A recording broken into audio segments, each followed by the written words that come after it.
এই যে চিতাটা এখানে এলাকা নির্দিষ্ট করছিল আর ঘাস খাচ্ছিল নাকি জানি না, দেখতে পাইনি ভালো করে।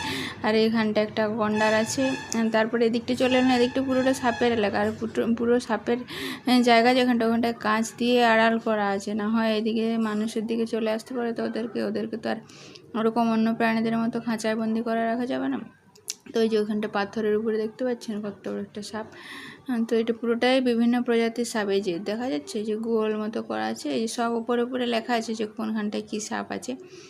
কিন্তু আমি একটা জিনিস ভাবি যে সাপ তো এরা তো গর্ত করতে পারে, এরা গর্ত করে করে যদি মানে যেখানটায় এদের রাখার জায়গা হয়েছে এখান থেকে যদি গর্ত করে করে অন্য দিক দিয়ে বেরিয়ে চলে যায়, তখন কিভাবে আটকাবে কি জানি।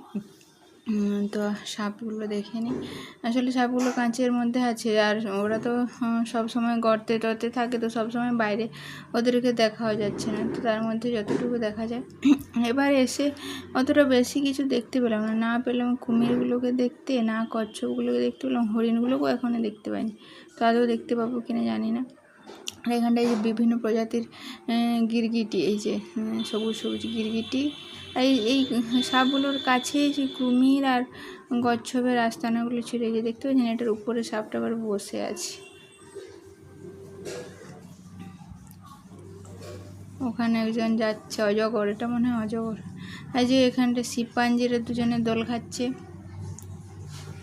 এদেরও আবার একটা থাকার ঘর আছে।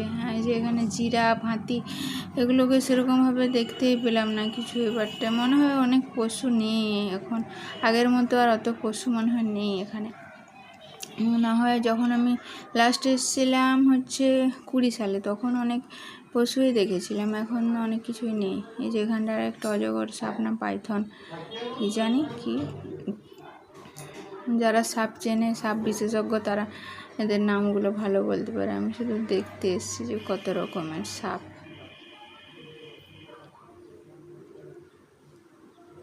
এটা হচ্ছে বেরোনোর গেট। আমরা বাইরে চলে যাই এবার। ঠিক আছে, এবারের মতো ভিডিওটা এখানে শেষ করলাম। তবু অনেক কিছুই দেখা হলো না, আবার পরে